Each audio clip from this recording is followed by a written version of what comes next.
What's going on, guys? We are back here again today for another episode of our Shop Talk with Savage series. For anybody new, it's going to be just a basic series here to talk about just some various topics just kind of surrounding like shop culture. So, if you've been an advisor, you've been a tech, you worked at a dealership, these are all different kind of talking points that you might find interesting. So without further ado, let's get into it. So here's one for you guys today. Let's talk about waiters. What is a waiter?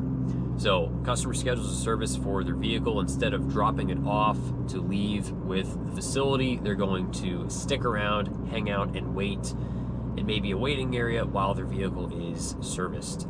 So, I would say most of you guys would hopefully agree with me that waiters can definitely be very problematic. I know a lot of times it's just a time-sensitive thing. People are very just kind of anxious, just kind of nervous when you have somebody kind of, poking their head in, what's going on, what's the status, what's the update, and just kind of hovering around. And like for technicians, it's like, man, I need the blinders on. I need to just like get in the zone and just like block everything out and just get locked in and just like focus on getting the job done.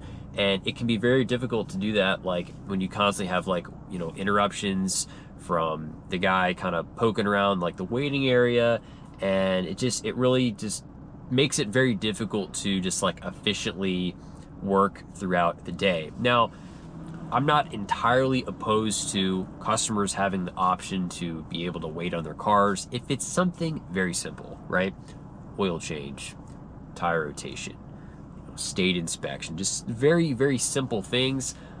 I don't really have a problem with people waiting. That's not an issue for me. For me, one of the biggest issues I see when it comes to waiters is when customers want to schedule having their car diagnosed, they've got some kind of problem, and they want to just hang out and wait on it. The biggest thing is people need to understand is a lot of times, maybe they have one problem, oftentimes they have multiple problems, right? They might need to have multiple types of diagnostics performed to rectify all existing problems with their car. And a lot of times these are just not really things that are going to be appropriate to try to hang out and wait on, especially in like a very small independent shop setting where we're not talking a dealership where you have a coffee bar and like, cupcakes, muffins, and vending machines, and like comfy couches and big chairs and like tons of room, and you can have like your little laptop set up. Like a lot of times little small shops like where I've worked, you might have like my desk where myself, the advisor, is going to sit, and you've got like a couple little tiny little chairs like 5 feet away. And what happens again is you have waiters, and it's just they want to keep asking you questions. They want to keep like picking your brain and saying, well, if it's this, I wonder what's going to happen if I do that. And if you guys find this, what would the next step be? And it's just like, dude, sit tight for me, man. Like, just let the guys put in their notes, get the pictures, get the diagnostics going, and then obviously we can make the appropriate recommendations. And it's like, for me, I've got other customers I'm working with. I'm trying to respond to emails, working on other quotes. I might be moving cars around. I've got other people walking in and out. It's just like, especially in that small setting, it's like, dude, I can't babysit you right now.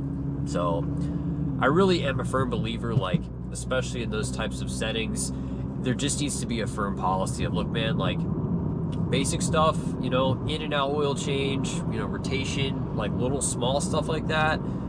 I don't mind people waiting, but like if it's going to be an all-day job, replacing a clutch and a flywheel, we're doing major diag, we're talking some kind of all-day project, man, like I can't have you waiting. Like it's just, you need to drop off the car. It's just that simple. So just as much frustrating for the guys in the front as it is for the guys in the back, just because I think as people, we just tend to not work as well when we feel like we've got somebody kind of breathing down our neck, somebody hovering around. And it just adds like another layer to an already challenging, stressful environment. Now, if I was a person, if I had like my own shop, I would definitely have a pretty firm policy about it. I don't even think like if I was trying to find the right type of building, like to have a shop, I just don't think having a waiting area would really be my priority. I really don't, It's just like if you look at a place like Papa John's, Domino's, whatever the case may be, your fast food pizza chains, there's a reason why they're takeout only, right? Because they're going to have so much more ability to scale volume and efficiency when we're not like having to worry about like entertaining people in a dining room, have to have servers, there's all these different things. So it's just like, hey man, you bring me your car, we've got all the documentation, we've got a signed repair order, we have, full understanding of what is to be done. You bring it to me, go do your thing, go have some lunch, go to work, come back at this time, here's your car, you're good to go. It's just better for everybody, man. It's just better for everybody. A lot of places now, they have like a lock box. You can drop keys in a secure box at the building, and then from there, business hours come around, we can safely get your keys so the vehicle is obviously safe and sound. So there's a lot of ways to work around it. Nothing's perfect. I know not everybody's gonna have the same understanding that I do, but my fellow homies out there, if you've worked in shops, I'm sure you'll definitely appreciate this. But yeah, give me some feedback. Let me know your experiences. If you have good waiters, bad waiters, you got texts blowing up at you because the guy said he was going to drop it off, and then he says he's going to wait on it after he arrives. Been there, done that. So yeah, thank you guys for watching. More videos to come. Subscribe for more. Give me a thumbs up. Really helps me out. And see you guys in the next one.